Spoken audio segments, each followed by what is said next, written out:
Greetings, ladies and gentlemen, and welcome back to EHL Season 1 Cycle 2. We've got an awesome two group stages here for you guys today. A lot of Hearthstone action, very packed as we can see. And my name is Lark, and I'll be joined here today with none other than Ketips. How you doing, man? Good day, good day. It's good to be back. After, oh my god, it was a very long night last night, but lots of Hearthstone action. How do you feel going to the matches today? Oh, I'm feeling excited, man. I can't wait to see what these guys have in store. By the way, do note this is a best out of 3, and the first match here is gonna be Boonhammy versus AI2TTO. We'll just call him AI, just for the short. Yeah, I think that's the safest. Let's just call him AI. Yeah, AI. So hopefully he doesn't play like an AI. Yes. I'm pretty excited today for these matches for sure. Because I don't think there's really much of these players that we do know about. I don't know. Do you know any of these players, Ketips? Well, actually, I don't know much about them. I just know that AI was one of the Thai players, and we saw last night the excellent play from the Thailand team with Maiza going and taking Group E. So I'm excited to see what's more in store for us from Thailand.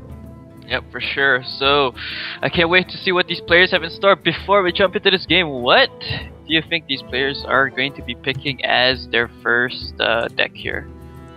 Well, I'm actually gonna give you a statistic I just saw from one of my teammates. There was a recent Mana Grind tournament where there was a huge outpouring of Druid decks, so I'm expecting to see Druids very early on. What do you think? Yeah, I think probably gonna see Druid openings. As for Boonhammy, he doesn't run a Druid, so we might actually see him running with possibly a Control Hunter. What I feel is a Control Hunter. It seems very interesting here, his deck. Well, actually, maybe it's not a Control. Okay, I might be a little bit confused here, but there is a pretty interesting card there. I'm not gonna say just what it is just yet, but hopefully we get to see that card being played here. So that would be pretty interesting. I think I'm gonna be favoring Boonhammy here, just because a lot of his decks seem pretty interesting, and he's not running your usual his usual Druid deck. So I think we can expect a lot of interesting plays, so to speak, here in this best out of 3 series. So just waiting for the players to get ready, man. So we got some comments yesterday that it was the Zoo deck running Group E. How do you feel about that? Oh yeah, I mean, it was quite apparent that Zudex just wins games, and it's pretty damn hard to deal with. And I'm pretty sure a lot of people are cursing Raynan for bringing the Zoo deck about. But I mean, it was pretty interesting. We did see yesterday where Unistar kind of took 2 games, 2-0 by the way, against ADYB, the hot favorite in the group, to actually win it. And it was pretty interesting because he won in fashion, both games winning with those those Soul Fires. Very nice. That's right. One of the hypest moments of last night, top decking 2 Soulfire to take both of his games. Exactly. And we saw a lot of action also from some nice legendaries we haven't seen in a while, thanks to Tankmaster. We saw a lot of YOLO Rags. We saw Scenarios come into play. We saw, I think, a Nicera once. And yeah, I'm actually surprised. I think we got one, or it was just in hand. It was never just in played. hand. Yeah, it was never. Yeah, that's right. It was a Control Warrior, I think, if I'm not mistaken. Yes. Alright, we got to see one Blood Mage Thanos, but anyway, here we are going into the first game. It's Boonhammy versus AI. We are now matching up Druid versus Paladin. Let's see what type of Paladin this is. Yeah, it's gonna be a pretty interesting one. Do note, guys, again, before you start raging at us, we are using the player's connection, so it may be a little bit laggy, but we'll try to do our best to, make it as flawless as possible of a viewing experience for you guys here. But nonetheless, we have AI here who's going to be going second, and Boonhammy here with his Paladin has already that turn 1 play of that Argent Squire, that very annoying Argent Squire that is. the bro girlfriend, as we were calling her yesterday. Yeah, exactly. I mean, just constantly being such a pain for a lot of players to deal with, and getting a lot of value, especially in Zoo deck. So it's pretty nice to see. But I think here we might actually be seeing a turn 2 Druid of the Claw. What do you think? Do you think that's kind of worth it? But before that, my goodness, Blessing of Wisdom opening on turn 2. Yeah. Already going for the advantage. Bro girlfriend showing her worth very early on. that's actually a pretty good way to play it. I mean, because right now AI2 TTO has to deal with this, and it seems like he's actually gonna do that. Okay, so he's gonna go with the Druid of the Claw into a bear form. Interesting. Yeah. Rather than just Chooses to clearing save his wraths. Yeah, so I guess Boonhami will definitely still be able to get a lot of card draw here, although he That's won't right. be attacking this turn, I believe. Do you think? Well, thanks to the Divine Shield, he can get maybe at least one more card from Argent Squire. But of course, that bears a big threat. And of course, next turn AI can just go into his hero power and just take it out. So let's see what Boonhami chooses to play with. Yep. Oh, are we actually gonna see an Elder Peacekeeper? Interesting. Probably not. I think he's gonna silence this and still go for face. Okay, that's pretty good, I guess. Pretty good. Getting as much value from that Blessing of Wisdom early on. Yeah, and he has another Argent Protector, so if he doesn't run himself into this 1/1 and kill it with the 4/6, he's gonna be pretty salty after that. Yeah, that's right. Gotta stop that value very early on. So, well, it seems that a lot of value has already been attained. Boonhami was able to draw, I think, two cards? 3 cards, yeah. 3 cards, and now he's at turn 4. He can just choose to ignore this 4/6 if he wants to. What do you think is his play? Oh, he's actually gonna go with Knife Juggler, and I believe that's gonna be shielded. And wow. He's actually gonna shield the Eagle instead. Huh. I wonder if that was a misclick.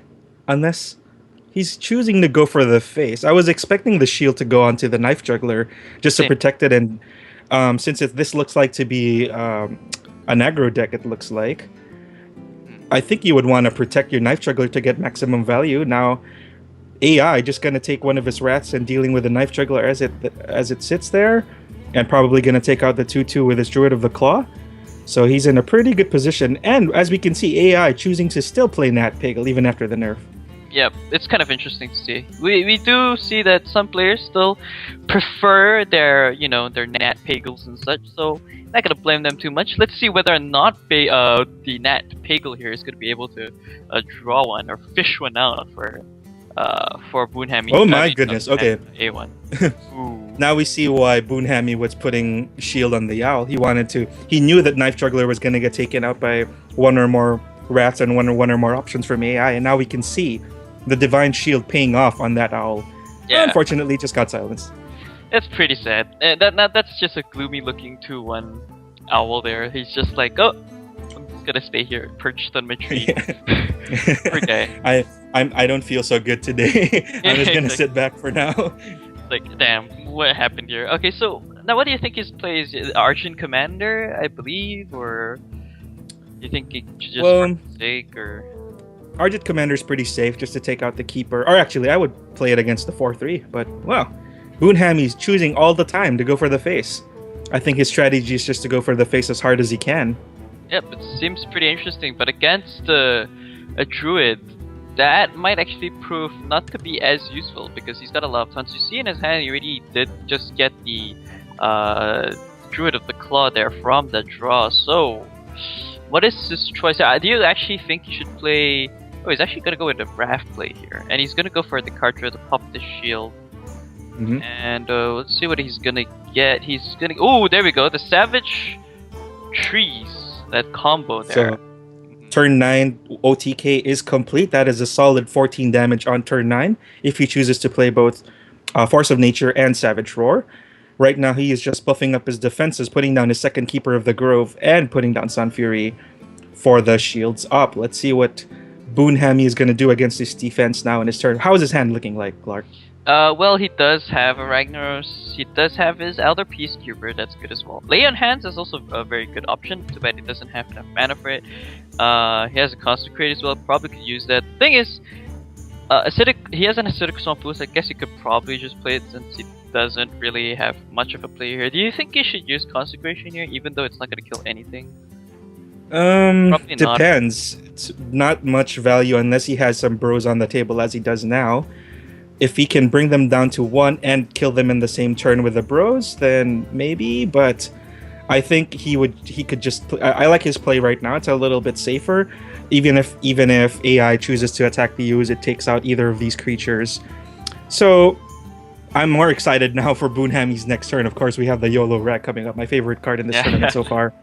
Yes, the turn 8 YOLO Rag, so to speak. Oh, Elder Peacekeeper actually gonna make his appearance as well onto the bear. So the bear will not be able to kill off this Acidic Swamp Ooze, which I believe is pretty sad. But he did get a pretty decent top deck there. That is the Defender of Argus that will still get rid of the Acidic Swamp Ooze and survive. So let's just see what he's gonna decide to go for. Druid of the Claw, also another good option. You know, he's actually gonna go with the cat farm here, apply more pressure.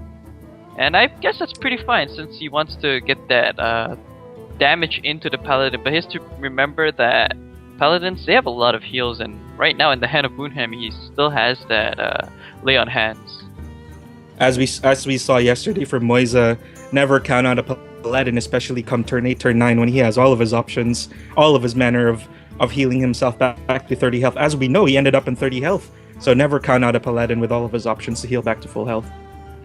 It's actually, yep, there we go. The outcome's the instant heal. He knows that he has to be careful, so instant heal comes out. Not too sure what cards he is getting a little bit of lag issue there on his end, but I do believe he should definitely clear this board, I feel, because if the Savage Roar Force of Nature combo still comes out, he still will be able to do a huge chunk of damage. So yeah, there we go. Gonna just trade on the minions on the board there. I do believe he doesn't have enough for lethal here. Anyways, it's not even at turn 9, so... That's a nice draw for AI, getting ready for Rag to come out. And he also has the Sylvanas option. I think Sylvanas is a good play for this turn. And just make sure that he has a lot of threats on the board. He can just hero power up, just ping one more damage against Boonhammy, and leave Boonhammy to react to these big value creatures on the board right now. Yeah, for sure. He's gonna be a little bit set back right now. Although, Boonhammy has the best answer in this hand. The Equality Consecration combo. Of course. The bro value meal. Exactly. Unfortunately, he doesn't have enough bros on the board.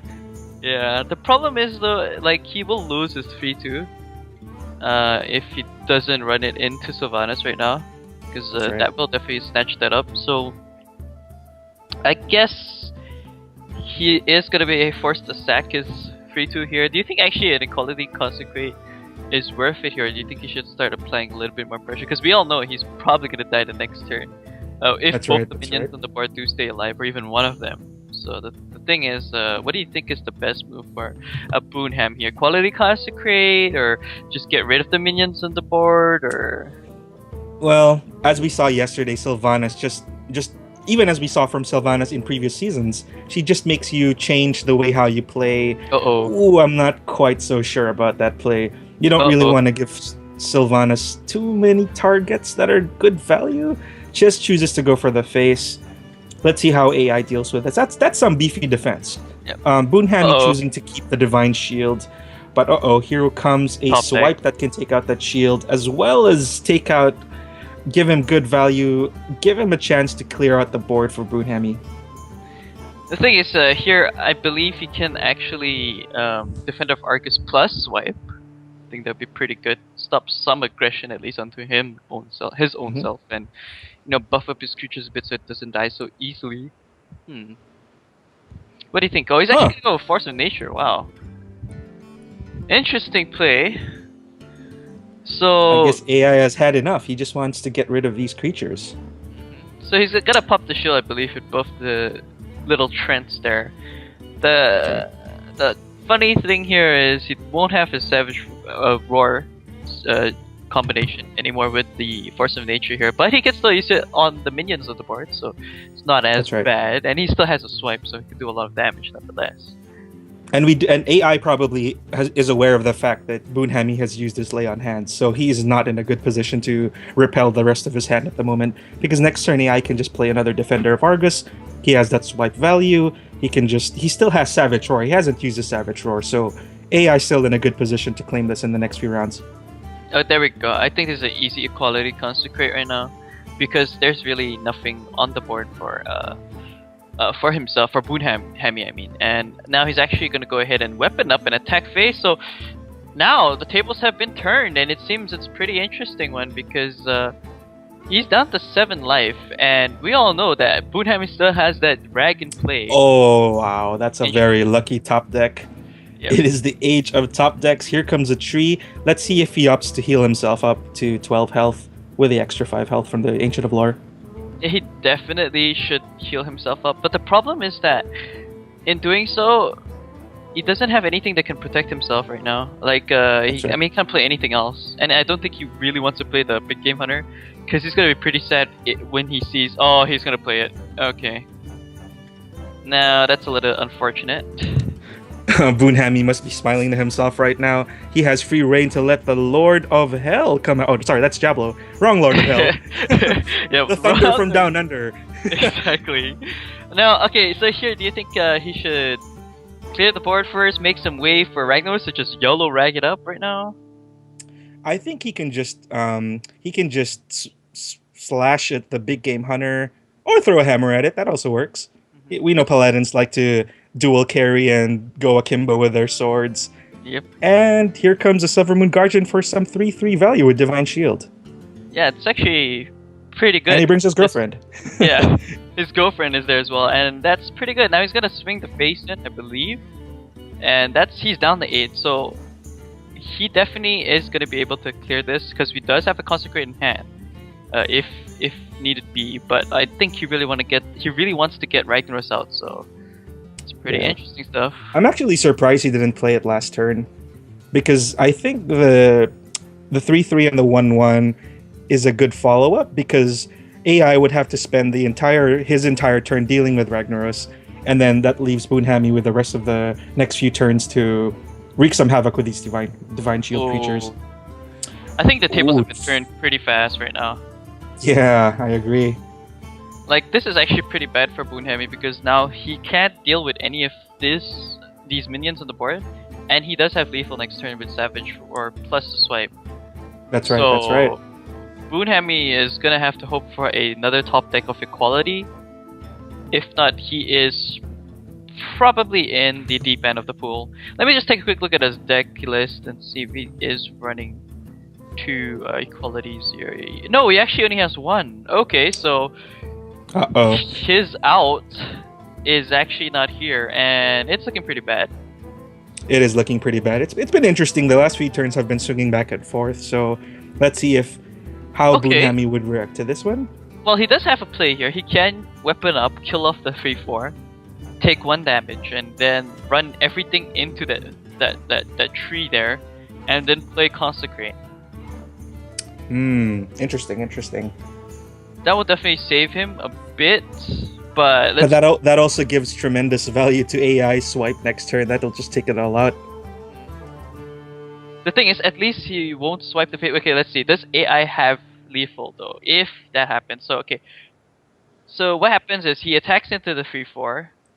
He loses 1 life, so he'll be down to. Oh, he's actually gonna consecrate first. Interesting. I think that's. Is he gonna swipe at the 6/4? No, he's just gonna. It's pretty interesting play because now he's gonna be ultimately dead no matter what, because Savage Roar swipe, he is gonna die. There really is no need to count this. I definitely think that was kind of a misplay. I think he should have attacked into the Harvest Golem first. Yeah. Oh, that's unfortunate. Oh, the 3 damage from the Harvest Golem. Yeah, because it comes like too much. He would have been able to clear everything. So, well, nonetheless, he's gonna easily win this game. That is AI, by the way. So AI is gonna take the first game here against Boonhammy. Unfortunately for Boonhammy, a couple of misplays there towards the tail end of that game, and unfortunately for him, he's gonna be set back 1 loss here in this best out of 3 so far. So, man, I think he's gonna be feeling pretty sad about that decision. Let's see, because I wanna jump back to that previous situation. He had the true silver champion. If he ran into the Harvest Golem, he would be down 8 life. And then that's right. After that, he would be able to clear everything else. And he would have been able to clear the Ancient and the Harvest Golem. So let's say the 2/3 would be the 2/1 actually would be left on the board.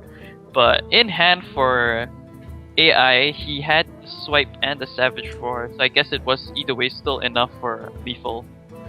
So I think that was pretty sad. I mean, whatever Boonhammy tried to do, it just wouldn't be enough either ways. I think also if we go back a few more turns, he played Equality Consecrate even with the same minions on board. That was your Sylvanas and that was your 4/4 cat version of the Druid of the Claw. So he could have played that. Do you think it would have made a difference if he'd played that combo earlier instead of having another extra turn for AI to start building up cards to have more options since he did the same play anyway? I think it could have affected quite a bit because that would be one turn less of damage, and the same time that he wouldn't be able, like he would start, panicking. Like I mean, who is it? AI would start panicking and deciding, okay, I need to start throwing them a lot more minions to put a little bit more aggression. So maybe in that kind of way, it could have opened up a bit of space for himself. But That's still, right. I think it really did come down to a lot of the RNG because we saw a lot of good top decks for what do you call this, for AI. So Boonham is just not as lucky. Yeah, the that fact that he crucial doesn't Ancient run- of Lore top deck, giving Yeah. him back 5 health and pushing him back into the game.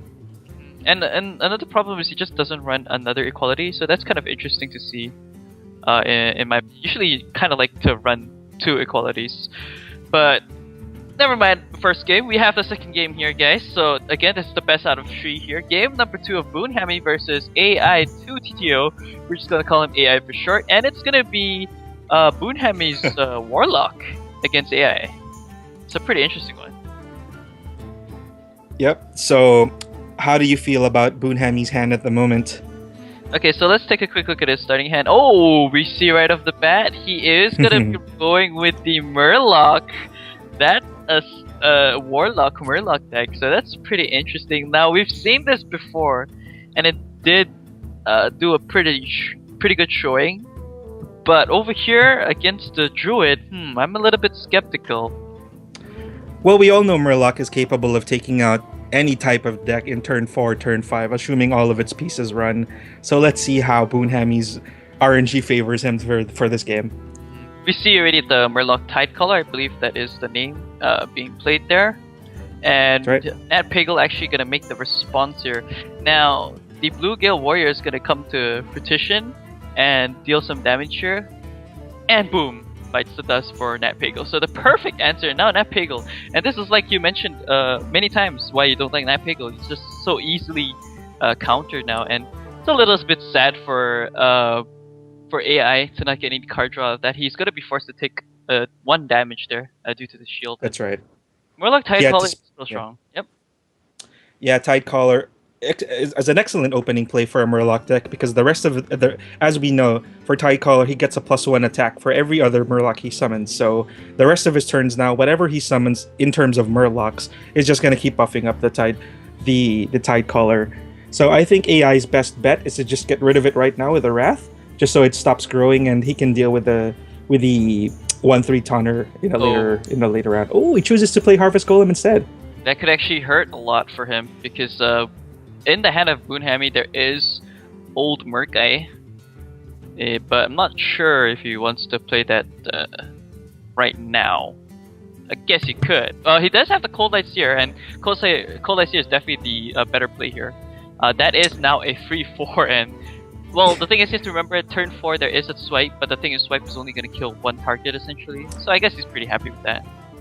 Yeah, that's what I was saying. If he had used his Wrath early on to take out the Tidecaller, he wouldn't be out of range right now. So he's he's in a bit of a difficult spot. He can choose to silence the Tidecaller just to take that threat out of the table, but let's see what he chooses to go with. Yep, it seems like he's gonna do that. The silence is the dispel there. It's actually gonna come out onto the Tidecaller. It's gonna be a 1/2 now, so that's pretty pathetic. Pretty looking. decent. It could be a value swipe coming up, but unfortunately he doesn't have any swipes in hand. The Cold Light Seer again just really did a lot of help there. Now he gets a top deck on the Defender of Argus. Not sure if he wants to use that. Might even decide to tap here. He does have a Hellfire in hand, although I don't think he wants to do that because he definitely does not want to lose out on his minions on the board. So seems like he is in fact going to play Old Murkai there and gonna go for face again, and I guess attack with everything, or is he gonna actually try to control? Try to clear some of the board of AI. Let's see what he does. It's a pretty decent spread of Murlocs on his side. Murkai, of course, making the appearance and getting rid of his 1/2 almost valueless Tidecaller now. Unfortunately, it drops Old Murkai to 3/4, but that's still a lot of value, assuming that Boonhammy can play more Morlocks. And again, still no swipe, so it's looking pretty rough for AI here. Now he does have a plate though. He could potentially just, I don't know. What do you feel about using the what do you call this? The Druid of the Claw here into a charge form. I actually like if he uses his Wrath to take out the 2/1 and draw a card, because that drops Old Murkai down to 2/4, and then he can play Keeper of the Grove to silence Old Murkai to just to stop that threat. Yeah, it's actually pretty good play there. Actually, and Wrath. Now he's gonna. I'm not so sure about that. He's not gonna get much value. He loses the card draw, of course, by using the 3 damage version of Wrath. He could have gotten more value from that series of plays, I think. Yeah, definitely. I think I prefer to play a lot more. Plus, his Keeper of the Grove would only be potentially taking 2 damage. But again, I guess he's just a little bit afraid of even much more Murlocs coming out. We see the Archer Commander though, and wow, actually not a common choice for a Murloc deck. The Commander doesn't usually make an appearance in decks like this. Well, I guess you could say he's a Murloc Commander. I guess he really loves his Murloc. That's pretty good. Demoting Old Murkai to just major status and taking the Commander mantle onto his shoulders. Exactly. He wants to be king right now, so... He wants to be king. Well, it is the road to Northrend for the EHL, and we are using the Commander as the main image of our promotional materials. So I guess it's appropriate that he makes an appearance. Yeah, for sure, for sure. So, it seems here, Shadow Flame is going to be making an appearance, although I don't think that's really going to help out much. Now, he has the option of Hellfiring, but I don't think he really wants to do that. He will eventually still lose his minion on the board. He gets a the Defender of Argus there. I mean, not Defender, Sun Fury Protector, sorry. And as his draw there from his life tap, so... Actually, Shadow Flame is a great combo for Argent Commander, because what he can do is run it into something for the 4 damage and Shadow Flame. I guess that's true. And shield, and then using Shadow.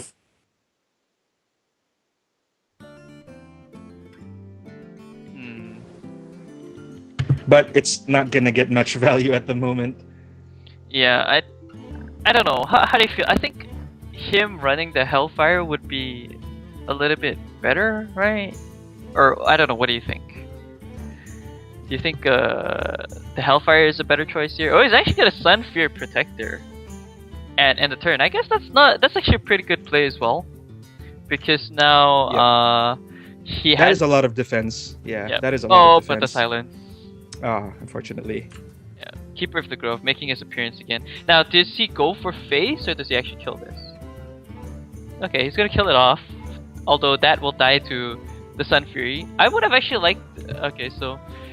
He's just gonna go ahead and throw down the Sun Fury Protector here and protect both. So, unfortunately for him... Right. It is gonna die, nonetheless, to the Sun Fury Protector there. He does have a Hellfire, which can clear the board by just running the Sun Fury Protector towards the 2/4. Yep, as long as he doesn't forget to run the Sun Fury first, so he clears out the Keeper, and then he's free to use Hellfire to clear the board. There we go. Yep. So yeah, there we go. Smart play. Plays the attacks and then Hellfires. Now he doesn't have a play though, so that's a little bit unfortunate. Although not AI. Yeah, AI is actually down to 11 life already. So I believe he's actually might go for the heal again here. So he's gonna go for the heal. He is on to 16 life, and he is there with a 5/5 minion on the board. That Ancient of Lore, very very good. But unfortunately for him, Boonhammy has the perfect answer here. He does have the Siphon Soul. Ooh. And that brings him back up to 22. And let's not forget, Boonhammy is still in the life lead. Despite his board being clear, he is in a 6 point. My math is so bad. He has a 6 point life lead, but now going down to 5 point life lead. Okay, this is pretty interesting though. So he's played Sylvanas on an empty board. And I guess that does kind of slow down Boonhammy from playing minions, since usually he doesn't have... Oh, he gets the perfect top deck. Siphon Soul again. Wow. Okay. Cycle 2. It's that era of top decks for Cycle 2 of EHL. Yeah. Now, okay, do you think he should play his Murloc Tidecaller and then play the Murloc Tidehunter. Oh, he's actually going with the Tidehunter first. Okay. Oh wait, Putting so more threats on the board. that's not the Tidecaller. Okay, yeah, it is Tidecaller. Okay, I thought I saw wrong. He does have a Grimskill Oracle in hand, so that's also pretty good. And as we know, Sunfury Protector is a good card by itself. That's a 2/3 for 2 cost. So it's not a complete loss if it doesn't give taunt to anything else. Yeah, for sure. So again, now our Defender of Argus is just so annoying there. He's actually gonna taunt up the Archon to, not Archon, sorry, the Sunfury Protector. And now the Sunfury Protector is the one that's gonna have to do the shielding, the shielding Yeah. work there. So Sunfury picking up a sword instead, and Defender of Argus goes, here, take my shield. So he's now a 3/4, defending the lines of AI against this Murloc army from Boonhemi. Now he has the perfect answer though. He does have the Shadow Bolt that will deal with the 3/4, but the problem is he wants to keep up a little bit more pressure. So yeah, okay, he's gonna Shadow Bolt here without a doubt. Now he is probably gonna play Grimskill Oracle maybe. Tidecaller. So I have a feeling this decision is gonna bite him in the end. He should have. I think should have gone on the empty board with a Tidecaller first, and then start summoning Murlocs on top of it. But but even then, this is a pretty strong play for Boonhemi. He now has a full board with a Tonner, and that is a pretty big value for the is that the Tidehunter? Yeah. Unfortunately, we do have Swipe in the hand of AI that can clear 2 Murlocs and leaving the Argus behind. Yeah, but it's a little bit sad for him because look at that, Black Knight value. Alluraman makes his entrance again, and down goes that Murloc Tidecaller, and now he's gonna be pretty sad face again. Oh man! Wait, you have to tell me, why is Black Knight Alluraman? Oh well, because there was a game we witnessed, and he was, I think, facing against a mage, and he used his Black Knight against mirror images, and the next turn, I think he felt pretty salty because there was a Sentient Shield Master that made it. Oh my god! Yeah. So he's Alluraman, man. He's the king. He's the king of the Black Knight. He knows how to use it. So we're being informed that it was a Tazdingo followed by a Booty Bay Defender, so that's wasting it on the mirror images, unfortunately. Hi, Alluraman in chat. Sorry, we're not talking crap. Yeah, don't worry about it. It's all in good fun. Now, unfortunately, here for Boonhemi, this is an instant swipe, I feel. Yes, that's a value swipe if I ever saw one. And that leaves his 4/5 Black Knight coming in at the right time and now ready to deal 4 damage, bringing out Cairn Bloodhoof also, which is basically 2 Yetis for 6 mana. So he has a pretty commanding board of 4/5s. Yeah, so that's actually pretty good right now because he does have huge so-called value Yetis on the board, and I guess you could chalk it up to 3, being 3 since the Cairn Bloodhoof will still come back to life if it dies. That's right. So now Boonhemi, he doesn't have much of a choice. He does have the Molten Giant play. Unfortunately, this is a very strange deck, by the way. So he's gonna Shadow Flame here. That's pretty interesting. Wouldn't you have liked to seen him like at least copy that? Oh well, I guess he would have died there. Yeah, what am I talking about?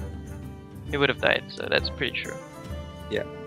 So now AI can choose to play Druid of the Claw for some defense, but he chooses to go for the offensive version. And wow, giving 16 damage. 12 damage in this turn, putting him, and that is it. Yeah, that's actually the perfect answer there. Druid of the Claw plus Savage Roar combination, and again, that is AI winning the game. So definitely really well played by him, and that's gonna be a 2-0 victory for him against Boonhemi. I think Boonhemi just couldn't find any traction in the game. That's pretty unfortunate for him. Yep, so that puts AI 10-0 against Boonhemi. So he takes this first match of Group F in Cycle 2 of the HL. Definitely, it's just a little bit unfortunate for him. What do you think that Boonhemi could have done better to, have a little bit more footing in this game? I'm not too agreeable with the way his deck is constructed. That might be the way. Yeah. That might be the reason why it went down, because Druid is pretty consistent, especially going into the later turns. But Boonhemi's deck is a little bit all over the place. We had Commanders, we had Murlocs, we had a Giant make an appearance. I mean, there was some synergy with Shadowflame. He was able to clear the board with that. But still, as a whole, I think his strategies were too diverse, and he was running out of steam on every one of them. Yeah, definitely. I mean, there's a very huge factor there. The way that his deck was kind of built up, it didn't really have the best synergy. It was kind of a mix of, do I go all in, or do I chill a bit and go like half and half? So unfortunately, it just didn't work out, and that's just really unfortunate for Boonham. He is going to be without a single win in this game, so that's a little bit sad for him. Do stay tuned, guys, though. We do have a lot more matches coming ahead of us. I believe that the next match is gonna be Karaiter, not too sure how to say his name, and Viviera. So do stay tuned, don't go anywhere, and we'll be right back.